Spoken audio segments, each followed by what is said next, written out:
cognitive skills like attention and logic and processing speed, these skills are so important, and they're the foundation for all learning, right? Okay. And the stronger those skills are, the better your child learns. So There are some, misunderstandings and some confusions around cognitive skills assessment. So let's bust some myths today. absolutely, Okay, let's do that. And most parents don't know, first Yeah. of all, that their child, they don't know how well their child is learning. They don't know how their cognitive skills rate compared to other peers. So yes, that first myth is Cognitive assessments and learning assessments are one and the same. they are not. That Okay. is false. So cognitive assessments measure the foundation of learning. So they tell us how that person learns rather than what they know. Okay. So assessments, academic assessments that schools give, like the STAR test, which I believe some students are taking today, that looks at mastery and understanding Okay. of content. So two very different things. Okay.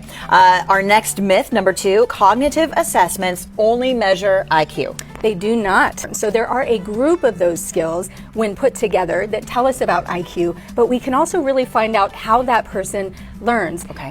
If they have a good memory, if they are able to think fast, if they're able to reason and problem solve. That's what's really important about cognitive skills assessments. And figuring all this out will help you help your kids learn better, which Yes. is what is this is what it's all about.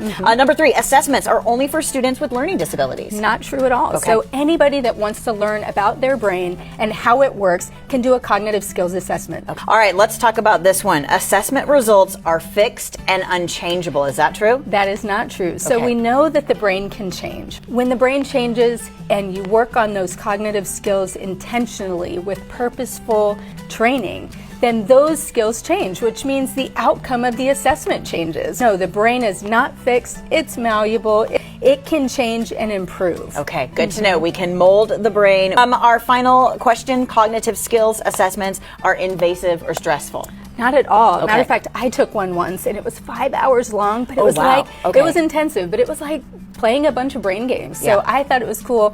We definitely try to make our clients comfortable. We give them water. We want them to be at Do have a lot of success stories to share. Let's talk about Tyler, because this is a great story. Yes, this is a great story. So Tyler was almost a senior and came through our program. He was self-diagnosed with ADHD, and in fact what we found on the assessment was that several of the areas where he was weaker were indicative of attention issues, or challenges. But also we were able to see what his strengths are. He thought it was pretty cool that the areas that he happened to be strong in are areas that he enjoys anyways. Like he's highly logical, great visual processing skills, and the career that he wants to go into will utilize those skills. It can tell us so much about ourselves and how we learn.